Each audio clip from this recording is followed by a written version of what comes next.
All right, this is 49ers Talk, brought to you by Big O Tires. This is the perfect time to give your car, truck, or SUV the TLC it needs. Set an appointment at bigotires.com and drive away knowing you got the best deal on the road with the team you trust, Big O Tires. All right, big news developed on Friday after the 49ers practice, and actually after I had my sit-down interview with Kyle Shanahan for 49ers Game Plan. The Athletic, Michael Silver and Diana Rossini reporting then that the 49ers had voided the guarantees in Brandon Aiyuk's contract for next year. And we're talking about big money, $27 million, basically in fully guaranteed money, because he did not adhere to some of the stipulations in his contract. The 49ers voided that. So in essence, they owe him no money after this season. And that certainly sets the kind of greases the skids, if you will, for the 49ers to part ways with Brandon Aiyuk. But as far as the short term, Aiyuk remains on the physically unable to perform list. Kyle Shanahan said that he hasn't closed the door on him returning this season. However unlikely that might seem at this point. But he hasn't been cleared yet to practice. He hasn't hit all the markers that he's needed to practice. Remember, this is a right knee injury, ACL, MCL cartilage damage that he's sustained in week 7 of the 2024 season. And Shanahan said that they're hoping that he clears all the markers so that he can come back and start his practice window. Well, that hasn't happened yet, of course. And, there's no guarantee that it will happen, especially with the acrimony right now with Brandon Aiyuk and the 49ers. I mean, it's a pretty significant situation, almost kind of the nuclear option for a team to void future guarantees like that. As Shanahan said that he didn't get into the specifics of what occurred for the 49ers to void it, but he said that there were a number of things that happened in July that to me was more of a business side, dealing with lawyers and stuff and contracts, stuff that really is not my area of expertise. Shanahan said that he talked a lot to Aiyuk back in July, but since then, his focus has shifted to the season and hoping that Aiyuk gets healthy. And he said he's been working to get healthy, and he's been waiting for him to come back when he's healthy. But as I mentioned, he hasn't received that clearance yet. One of the very noteworthy things from the article in the Athletic is that Aiyuk has not and doesn't plan to fight the voiding of the contract. So no grievance was filed. And so it certainly appears as if that is final, that he will not have any guarantees in that contract from this point forward. So what Shanahan talked about, like the disappointment of Brandon Aiyuk and the 49ers having this kind of acrimony now. And he said that he's been in coaching for over 20 years, and I've never been in a situation where a contract has been voided. So it was extremely unusual to me. That's what Shanahan said. And in speaking more about the disappointment, he said anytime you have a good player who's been part of the team that guys have really loved and coaches included, it's frustrating that it's not happening right now, meaning that kind of mutual admiration and the fact that Brandon Aiyuk was a really good player, no doubt about it. And he earned the contract, which would pay him $30 million a year. It was a 4-year contract extension for $120 million. Now it's basically whittled down in reality to a 2-year contract in which he'll get paid $48.9 million for these 2 seasons, and probably nothing after that. So that's where it is with Brandon Aiyuk and the San Francisco 49ers. And the 49ers, of course, now, as Shanahan said, this is something that happened back in July. So this is not, even though now the public is just becoming aware of it, it's something that he's dealt with in the past, and nothing has really changed. All along, Shanahan's been, since I guess the last 3 or 4 weeks, he's been referring to Aiyuk as week to week. And he said that nothing has changed, even though now it's out there publicly in his mind. he believes that there's a chance that Aiyuk could still potentially help the team this season down the stretch with the 49ers wide receiving core right now with Juwan Jennings and Ricky Pearsall and Kendrick Bourne, the top three receivers. The fourth receiver is Demarcus Robinson. And then, of course, Sky Moore, the return specialist. So that's where things are. I've never really seen something like this where, starting with last season with the contract negotiations and the 49ers, talking trade with some other teams and giving permission to Aiyuk to seek a trade. Well, first off, Aiyuk requesting a trade, and then finally the sides getting together on that $30 million a year contract. And then the injury in week 7, it's a very serious knee injury, and now this. So just an incredible turn of events. In which it certainly appears as if Brandon Aiyuk's sign with the 49ers will be coming to an end quite shortly, at least, after the season is over. If the 49ers, I can't imagine they'd be able to trade him.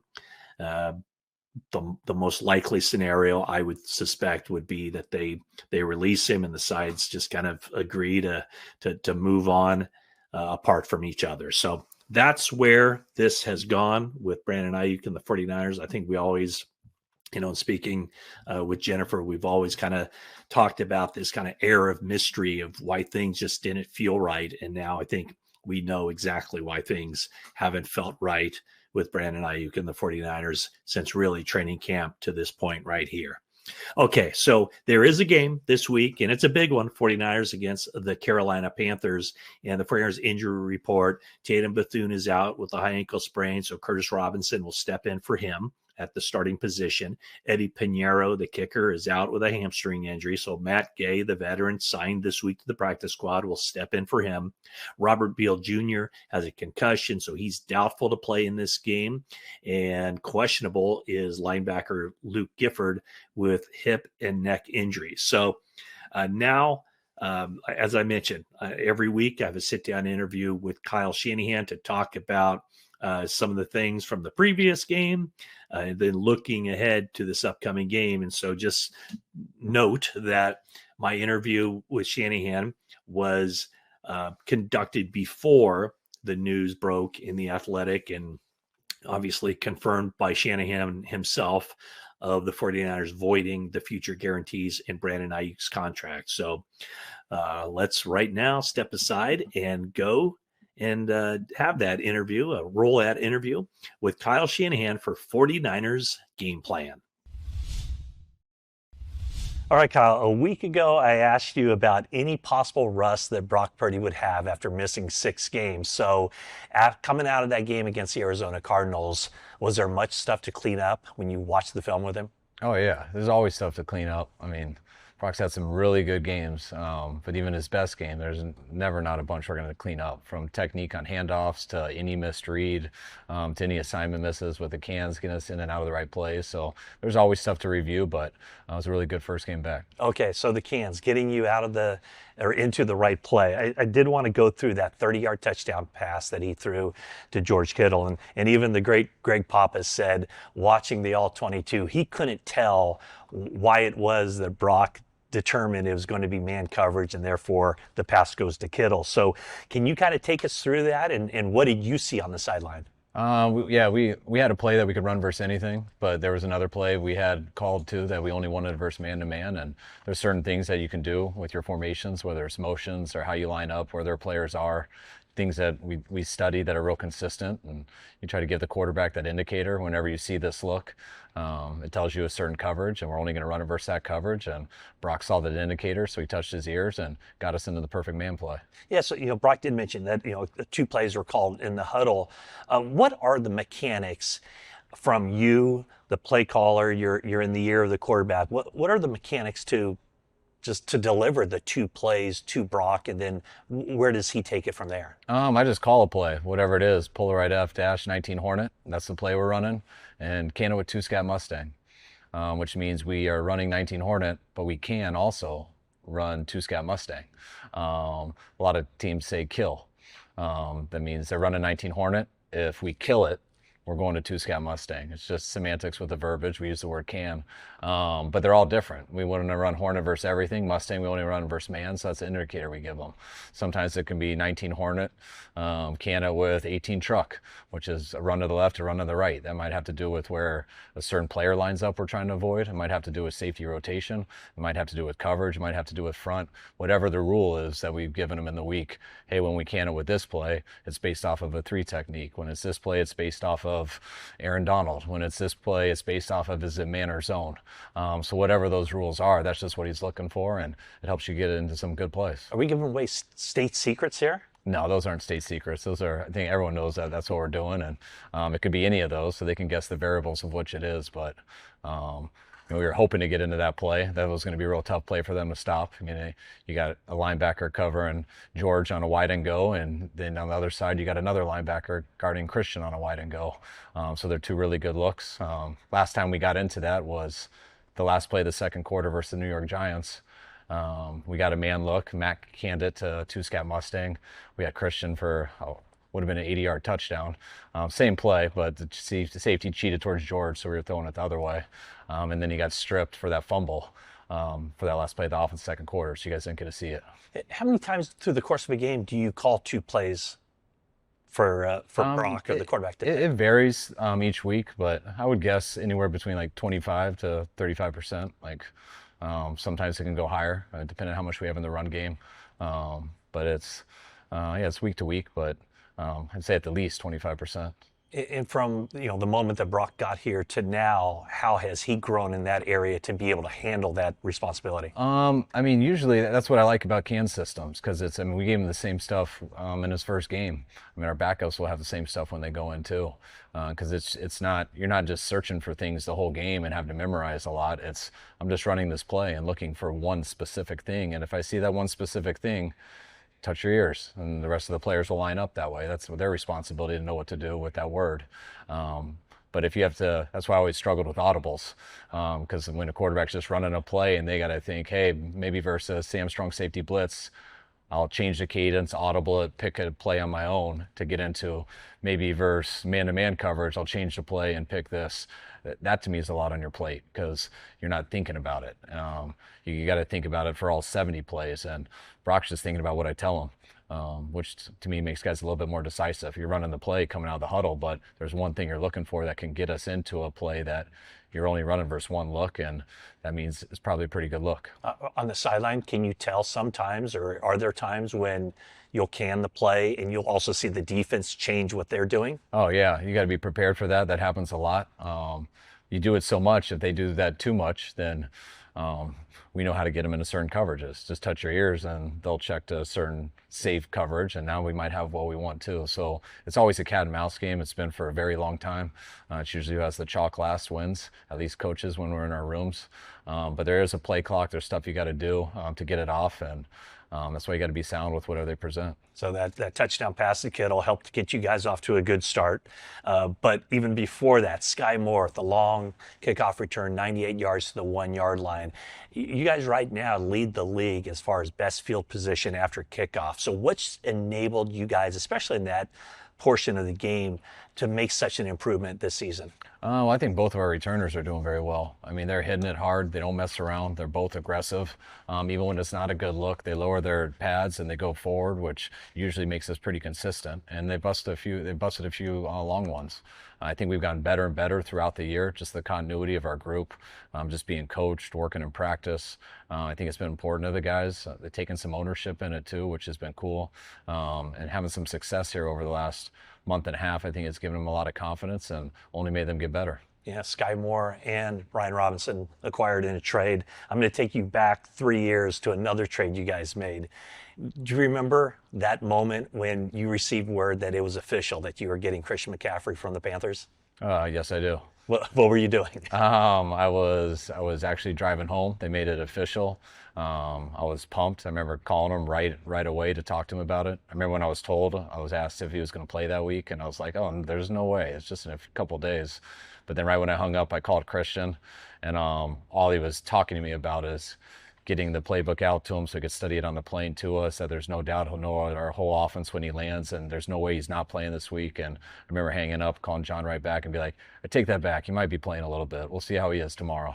And he came in ready to go, and he's been that way ever since. And you made it home, or were you talking to him in your car? I did make it home. I stayed in the driveway for a while, but I remember how excited I was. It was cool. And I remember right when we found out the competition was the Rams. So if he didn't go to us, he was going to the Rams, and that would have been that much worse. So that was a good bonus also. Did you already have his number? I didn't, no. Yeah. But I mean, you knew him to a degree. Did you know him? You've been with him now for these years. What's the surprising part? Or is there anything about his game, him as a person, the way he prepares, that surprised you at all? I mean, I knew his parents a lot better. You know, I mean, his mom and dad, I mean, his dad was my hero. Like, I wore 87 in college because of him. Throughout high school, he was the Broncos receiver. Him and Rod Smith, those were the two dudes like that I really looked up to and tried to follow everything off of. And I remember when I come home from college and stuff, I remember after a game meeting, me and my buddy met Ed and Lisa for a drink. I thought that was the coolest thing ever, that they allowed me to meet him somewhere as like a 22-year-old. I don't know how old they were then, probably 32 or something, 33. But it was so cool hanging out with those guys. And people talk about me babysitting Christian when I was younger. And I think I did for like 10 minutes, but then I passed it off to my sister, who had to handle all those guys, which was tough. But it was cool getting Christian because, you know, I've seen him around through the draft. I've seen him at events. So it was always real cool to him. And we were, because we had so much familiarity with each other. But when I got him and actually having him on the practice field, I was cracking up all the time because he was so much like his dad. His dad had all these like I'd call it Tourette's. I don't think it is Tourette's, but he has all these like twitches and stuff. Like after plays, he'd always be like this and doing things. And I got Christian on the field, and it wasn't the same twitches, but the way he shakes his legs and the way he's hitting them all the time and has his terror gun or whatever. It was very neurotic a little bit, just like his dad, and it was so crazy watching it. And to watch him, his dad as a receiver, and watch him as a running back and how it tied into some stuff and how he could carry those routes over to running back. It was just everything I remembered growing up and things that his dad taught me and things I tried to emulate and trying to be like him. And it was just cool to kind of see all that and now I was like, damn, now I got a player actually who's like that, who I always kind of wanted to be like, and his dad, and now he's our running back / our receiver, and this is going to be a hell of a deal. That first draft you guys had, was there much discussion or any discussion? Because you had the third overall pick, or no, the second overall pick at that point before you traded back one spot. But is that just too early? There was discussion just because he was one of the better offensive players in the draft. But it was just so much when John and I came here that we knew where we were at as a team, and we knew we really had to build this, and we just so badly wanted to build it through a defensive line and to build it defensively. And it was just so hard at the time to imagine taking a running back with the second overall pick when you had a team that you felt wasn't ready and you needed to add people. Now, when I look back at it, that definitely would have been the right pick. Him or probably Mahomes. But you know, in hindsight, obviously. But when we were there, like our intentions were to build this through the D line, build it that way. You could get some running backs later and stuff. But no, Christian would have been a hell of a pick at number 2. So he is playing against his old team. Do you sense this week means anything more to him than just an ordinary week? I'm sure it does. You know, I didn't even think about that till they asked me that at my press conference on Wednesday. I mean, I didn't even think about Christian facing Carolina for the first time. I'm sure it does. Always when you have a history with people, it means a lot. But I can't explain how intense Christian is every week. So every week seems like the Super Bowl if you watch Christian, because he's that way in practice. He's that way kind of in the off season. Like he's very urgent in everything he does, and so it'd be impossible for me to feel more urgency. So one of those picks, the Carolina Panthers used to move up to get Bryce Young. And now you're talking about a guy who's coming off his best passing game in franchise history with Bryce Young, with Dowdle, with McMillan. What's that balance on offense that's going to make it difficult on your defense to defend those guys? Well, I mean, those are 3 big-time players. I mean, Bryce, everyone knows about. I mean, being a high draft pick, and he's gotten better each year. And he's had some games that show he can be a big-time quarterback in this league. Dowdle has been really killing it in the run game. I mean, they've been up there all year as a team, and just watching him run. I mean, we're always a fan of him when he was at Dallas, but even watching him now, he's gotten that much stronger, that much more confidence, probably breaking arm tackles as good as any running back in the league. And Ted, the receiver, I mean, he's really as good of any receivers I've studied coming out of college in a long time. He has a chance to be a very good one. He's got the skill set with his hands, with his speed, with his size, with his coordination, his aggressiveness. So you put all those guys in there who are all young, and they are getting better as this year goes, but you can see why their record is what it is and why they're sitting here fighting for a playoff spot. So a week ago, I was asking you about takeaways, and you get 3 takeaways. So I'll ask you again about takeaways for your defense. How do you balance that out? I mean, you had the 3 takeaways, but all the yards passing, Arizona only scored 22 points. So how did you look back on that game, and just what can be gathered from that game to help you guys going forward? Well, I thought that was I think it wasn't a coincidence why we were able to score 40 points. I thought that was our first game of the year where our defense got a bunch of turnovers, our offense didn't have any turnovers, and our special teams basically scored, getting us to the 2-yard line or whatever it was. When you add those 3 things in, it's really tough to lose. I know the defense hates giving up those yards and everything, but I mean, it was 35-10 going into the fourth quarter, and they got 200 yards in the fourth. So I'm not going to sweat all those yards that much. Yeah, we'd like it to be better. We need to tighten that up, and we'll continue to work on that all the time. But our formula to winning was that. If we want to get to the playoffs, we want to do something in the playoffs, well, we have to change what we've done with turnovers this year. We have to get more on defense, and we have to eliminate them on offense. And we haven't been good either way this year. And we were in that game. We were as good as you can be with 3-0. And when that happens, it's really tough to lose. So Curtis Robinson steps in for Tatum Bethune out with the high ankle sprain. You've had Curtis here for a while, since late in the 2021 season. Now will be making his first NFL start. What is it about him that's made him such a valued member of this team? Oh, I mean, Curtis, he's really worked to get better each year, and he's a very talented guy. I think when he came here, he hadn't played in a system like this for a while. It took him a little bit to kind of pick that up, but we so believed in him as a guy and his talent level that after a year, you could start to see it clicking. He became a big asset on special teams, and last year was the first time that we really believed he was going to step in there and really contribute at linebacker at a high level. It was actually kind of a sad story, but it was about 20 minutes before he tore his ACL was the first time that I told him he'd be starting that week. It was his first start in his career, and he had earned it. We were going to move him ahead of, it was Flanagan Fowles at the time. I just told Flanagan, which was tough for Flanagan, but they were so tight, so he was happy for Curtis. And then it was about 20 minutes later that Curtis tore his ACL on special teams before we even got to a defensive rep. So he was so coming there and finally about to have his moment. And then he had that setback, which I know crushed the team for him. He's one of the most liked guys on our team, as good of a person, as good of a dude as I've ever been around.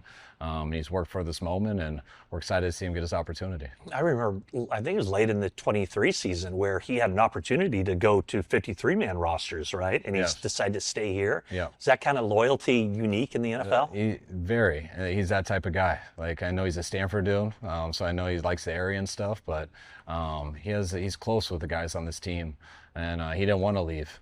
And I'm glad that he stayed because we believe in him. He believes in this place, and I'm really happy that it's working out for him. Okay, Eddie Pinheiro out, Matt Gay, veteran kicker, in. Does that change anything about how you call the game or how you just look at the offense when you bring in a kicker that you're not totally familiar with? Not totally. It'll change when I ask, Brand, our special teams coach, exactly like what yard line he feels comfortable with. I won't ask that till Monday. They'll go out and test it. They'll see the wind and everything. He'll give me that direction both ways. That'll be where he's comfortable. And then I'll ask him, what if we have to do it? And then he'll give me that number. And then I'll say, what if my other choice is a Hail Mary? And then he'll probably give me one more yard after that. And then I'll base all that about going for it right there. But that kind of changes it with maybe distance that he might tell me. That may be different than Eddie's. So I got to decide on punting or going for it in those situations, or how confident I am that he will make a long one. So that's the only thing that'll affect it. So Monday Night Football, I know the structure of the practice week is different than a normal week, but you guys are no strangers to prime time, playing under the lights here at Levi's Stadium. Is it still special? I mean, knowing that the stadium's going to be energized, people are going to be tailgating and have a good way about them in the stands, and you're facing another team that's battling for a spot in the NFC playoffs. So is it still special? Yeah, it's still special. I mean, it's not. I'm used to it, so like sometimes I don't think about it until you get there and you realize when you go in and then it's kind of darker when it's filled up earlier, when they have been tailgating longer, and you can feel the energy right away. It's also nice getting to sleep in a little bit longer. But I end up loving the night games. It's just a better atmosphere for football. Now, I don't like it when it's on the East Coast. Waiting till 8:30 at night is a long, long day, or 8:15, whatever it is. 5:15 is perfect. I love being here for it. Our fans always show up, and it's always good on regular Sundays. But when you play at night, it's a little bit different. All right, Kyle. Thanks so much, and good luck on Monday night. Thanks, Matt. All right, we are back on 49ers Talk, brought to you by Toyota, class-leading MPG and more hybrid models than any other brand. Toyota, let's go places. And this is the Ask Papa segment of 49ers Talk, and that is Greg Papa right there. How you doing, Greg? How are you, Matty? I'm doing well. See if they can go back-to-back after getting Brock Purdy back and getting Ricky Pearsall back and Christian McCaffrey's brilliance and George Kittle and big brain Brock and everything they were able to do to lay 40 plus on Arizona. Carolina is an interesting team. I always have, Greg Popovich was a guy I knew well in the NBA. Warriors assistant coach, took me to San Antonio for a few years to watch the beginning of a dynasty there with Tim Duncan. And he always has the appropriate fear. You have to have appropriate fear of your opponents. And usually I do. I come on and I tell you about they're strong here, they're strong there, I'm building the appropriateness of my fear of this team. I respect their 6-5 record, but I don't see them being great or even average or above average at any one thing except running the football. Rico Dowdle, number 5, their running back, former Dallas Cowboy, is a tough guy to tackle, has a lot of explosive runs, 17 of them of 12 yards or more since he took over as their lead back for Chuba Hubbard in week 5. Teteroa McMillan, the rookie wide receiver, is the guy you got to deal with on offense. He wears number 4, really smooth. He'll line up everywhere. But it all starts with number 5, Rico Dowdle. And they want to play like the Niners. They want to control the line of scrimmage. They want to run the ball. They want to play off of that. They like to go pistol shotgun more with this, young quarterback than certainly the Niners do. But they want a time of possession they want this whole CMC reunion. Welcome back, Christian. We'll come to your place. And good to see you again. Go sit down and watch the game now because we're going to just run it. And we're going to get to 30, 35 runs, have the ball for 30, 35 minutes. I think time of possession is going to be obviously key in this game. So the point I'm making is almost every game I'm thinking, Josh Sweat, Calais Campbell, the pass rush. What are you going to do with all their pass rush is not formidable. I think the Niners can handle them. Now we'll see if they blitz more. Derek Brown is the force in the middle of their defense. But I think if the Niners just play a solid game, doesn't have to be a A+, A minus. I think if they just play a solid B effort and don't give them the football, I think they find a way to win on Monday Night Football again. You mentioned Brock Purdy back. He made it through the game okay, full participant in practice leading into this game. What was the thing that kind of stood out most to you about the 49ers with Brock Purdy back on the field? Well, I think it was the first time that I really saw Brock Purdy this year. The Seattle game, he just was not settled into that game. And a lot of it is that, it's so loud up there, the 12th man and opening day, and that defense does give him problems. Mike McDonald, their head coach, probably had the best defensive game plan against Brock when he was the defensive coordinator of the Baltimore Ravens that Christmas night game. Spagnuolo in the Super Bowl had a pretty good one, but I think Mike McDonald had the best. And he was a little unsettled where to go with the ball. That's just what they do. Look what they did to the Rams. They almost beat the Rams and they turned the ball over 4 times on Sunday. And then he got hurt. Julian Love hit him at some point in that game, and his toe was not right. He played on adrenaline. And then when he came back and played against Jacksonville, he got re-aggravated with the injury. So right away, you could see it was Brock Purdy. Now, they ran the kickoff back 98 yards, give it to McCaffrey, 7-0. Nice to play with the lead. I mean, that's the key. That's the Niners formula. That's what Carolina wants to do, even though Carolina came from 21-7 down to win their last game against Atlanta, Matty. But just the way he lined his feet up, his toes, you could see he was healthy. The way he hit his back foot, his right foot, it's the right big toe, and he drove off the right foot. He was always lined up. He took some chances down the field he didn't need to take. There were a couple where he hit Kittle over the middle for first down, Brock. It's right there. Just take it. Let's just move the chains. We don't have to hit the deep window here. He did it a couple of times, but no big deal. But it's big brain Brock. And there was one play that a lot of people wrote about and commented about was the can play when he checked to the corner route to George Kittle for the touchdown, the second touchdown of the game, the first for George. And I went back. When I was watching that live, I thought, I saw zone. I didn't see a man concept from Arizona. I'm like, what is he seeing here? I didn't know. So we broke it down on the radio show. We have a segment called The Playbook, and I took the all-22 out. And when you watch the motion, McCaffrey goes in motion like he always does. He lines up as a left sidecar to Brock, and he kind of hops out. And then anybody going to follow him out there? No one moved. Christian comes back, and I'm like, what's going on here? And then right when, Kyle Juszczyk came in just a little bit of motion from the right wing, and Brock stopped him and said, go back. And he flexed them out, and he already called the can call. Then he went can, and they all spread out. I'm like, what? I didn't see anybody move. But then I watched the all-22.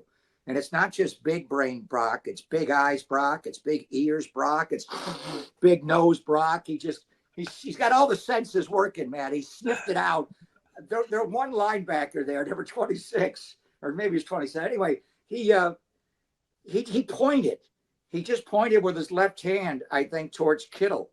And was that enough for Brock or did he say something to his other off-the-ball linebacker, that slot defender, that I got 85? I don't know what he said. Remember when Robert Saleh got into it with Liam Cohen and, the legal sign stealing, all that? That's what Brock was doing. He was seeing something. It wasn't movement. Traditionally, when you go pre-snap movement, it was moving somebody to see how they didn't do that. They just sat there. But there was a man concept. Brock saw it, went right to the Kittle corner route, the flag route, and then he made his beautiful pass right over the top. Boom. I mean, those are the things. I don't know how many cans and Oscars we got from Mac Jones. They don't have a kill system in the Niners offense, Mac, but that's where Brock has full autonomy from Kyle. He'll give him 2 or 3 plays in the huddle, and you pick the best one to get us to. And even if they don't tip it by movement, Brock is going to smell it out or he's going to see it. You just alluded to something that you can't identify by looking at the box score. That has to be right there the number one reason why everybody in the building loves Brock Purdy. And the closer you are to the team or inside the team, that's probably why all that talk about, what are they going to do at quarterback was absolutely ridiculous from the beginning. Totally. He's 6 feet 5'8", 7 inch tall. He doesn't have the biggest hands. He has a very good arm, but he's not the strongest thrower that's ever played football. What is he? Does he have a little Joe in him? I don't know. Mm-hmm. But it's things like this. And Arizona's defense was tough to understand. They did a lot of things late, and they were trying not to tip what they were doing. And he sniffed out almost every single one. It's just he's brilliant. I mean, how do you come in right away and go 10-0 in the NFL? This is hard. So he has an ability that you really have to know what the actual call was. But the way Kyle trusts him is just, and he trusted Jimmy to a point, and then Jimmy would break your heart and, not see the buzz linebacker, Luke Kuechly or Eric Kendricks in a playoff game over the middle. And Brock does that. He's not perfect. He throws interceptions. He throws the ball over the middle, and they choke it off. And Mike McDonald that Christmas night game and 23, picked him all 4 times, like a minute into the second half, he got benched. So, but by and large, he just has a full understanding of everything. Mm-hmm. And when he's right physically, last year he lost some weapons. He had to take some chances and he ran a little bit more. But when he's in the pocket and working it, and he does have the escapability, he has that to run the scripted play and occasionally the unscripted play. I've said it before, and we're coming up on Thanksgiving. I remember sitting down with John Lynch and doing the game plan interview you've taken over this year from me. And actually have elevated it much better because you are Brock Purdy that way. Yeah, not a But anyway, I remember saying, like, how that, but beyond your family, is there anybody on earth you're more thankful for than Brock Purdy? Because Brian, dear Lord, he's picked number 262, and then in a lot of respects, he is the perfect quarterback for Kyle Shanahan. Not everybody can play quarterback for Kyle. Both, mentally, the mental aptitude, all that.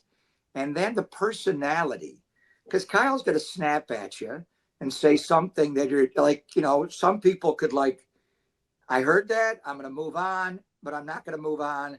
And that's going to, Brock has a way. And Brock, when you're asking Brock a question or where people are talking, and I remember that, that Dwight Clark Legacy Series event you did, Brock just sat there with all those quarterbacks on the stage. He listened. But you wonder, he has a way where he's just listening and listening and listening. You're like, what's he thinking about when he's listening? It's like, did I say something wrong? Or he just has a way of not speaking at all. And he can communicate a point to you. Or you think he's not getting it all.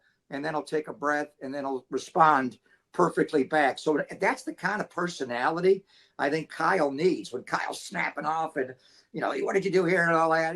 Brock is just, he's just calm.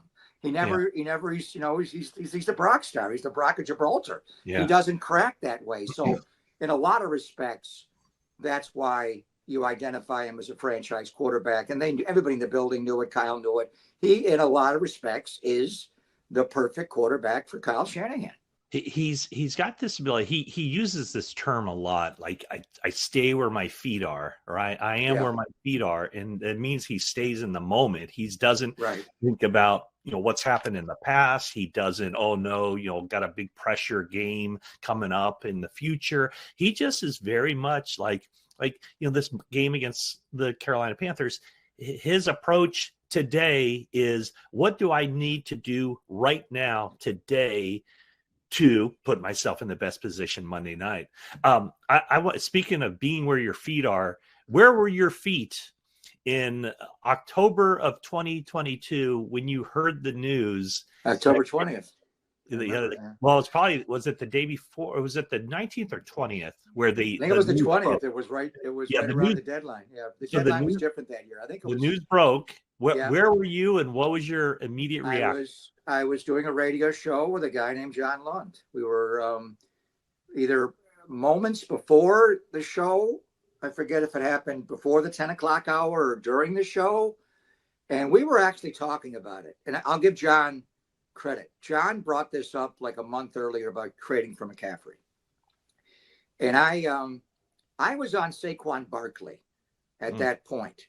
Saquon was in the final year of his deal with the Giants. They had to make the call with Daniel Jones. And the point in my mind, I brought it up one day, was I was watching Saquon play, and Kyle Shanahan's a great coach, and he gets the most out of all these undrafted guys, whether it's Matt, Breida, the Cheetah, or Raheem Mostert or Jeff Wilson Jr. And his dad did that for, every year he had a different guy rush for 1,000 yards. But the point I always made, that's true. But when he had Terrell Davis, he won something called the Super Bowl. And Terrell Davis was a 6th-round pick and a special teams guy to start. But Terrell Davis was special. He ran for 2,000 yards in a season. When Mike Shanahan had a special running back, his teams went from good to great to champions. And I thought with Kyle, what if you got him Saquon Barkley? I was just watching Barkley on a Monday night game, and I'm like, wow.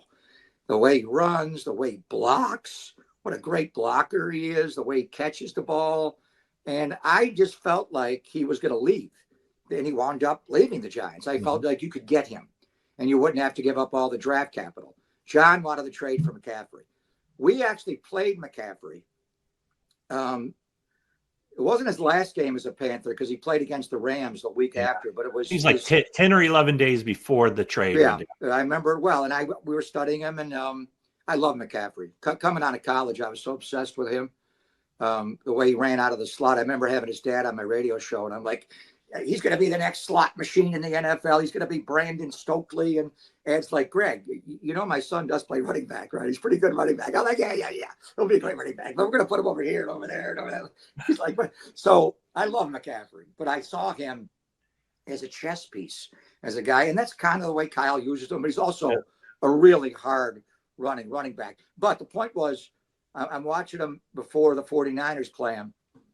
And I'm reading about all the soft tissue injuries. Nothing major. He never tore anything major, but it was all a bunch of little stuff, hammies, calves that kept him out. And like, does he still have that speed? I don't know if he does. I see a little burst to get, to the first level and beyond, but I don't, can he score touchdowns and not just make first downs? The guy's got like 60 first downs this year, the most in the NFL. But what makes McCaffrey special is touchdown CMC and the 21 he scored, his Offensive Player of the Year award year in 23. But anyway, so I was kind of ambivalent on him. But John was also, the trade goes down, and I'm like, damn, they got McCaffrey. Let's see where it goes. But Barkley, you would have had to wait a whole year for and sign as a free agent was my thought. I didn't want to give up all that draft capital.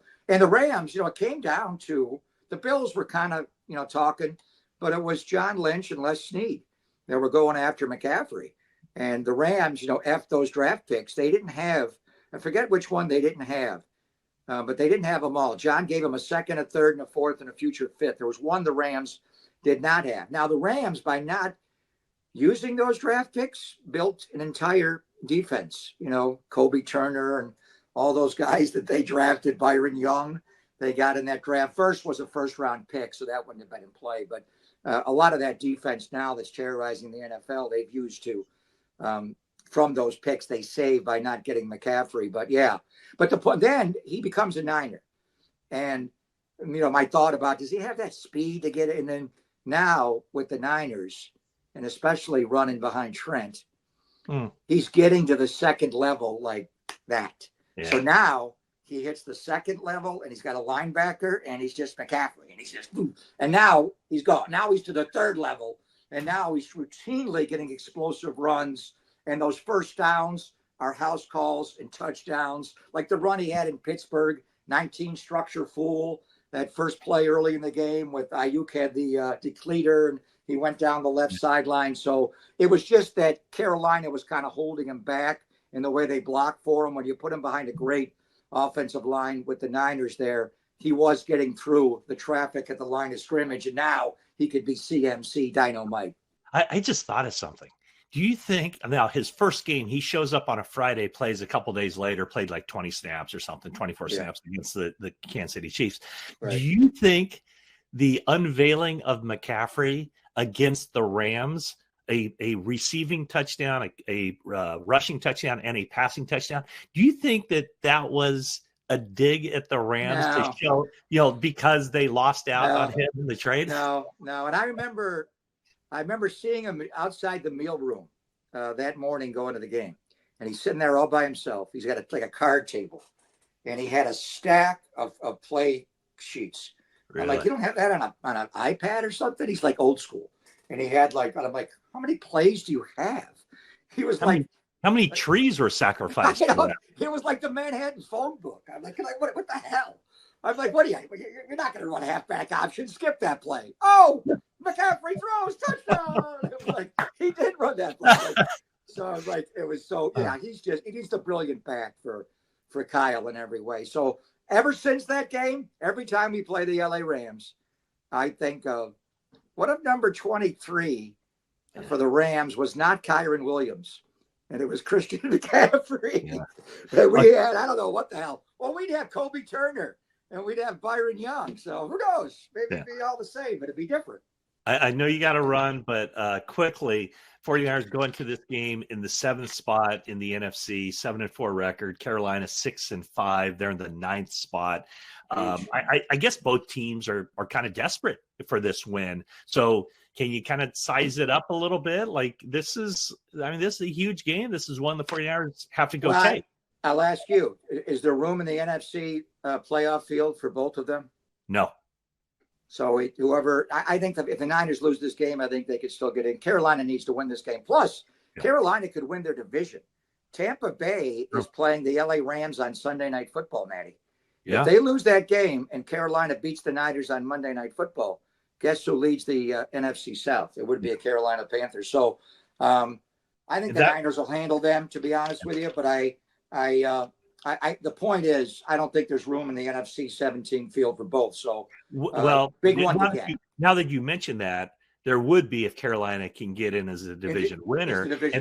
And then the problem would be if the 49ers and Tampa Bay are battling for a wild card, Tampa Bay has a tiebreaker because they had to they beat them there. So, yeah. Love you, All brother. right. Okay. Thanks so much. Talk to you next week.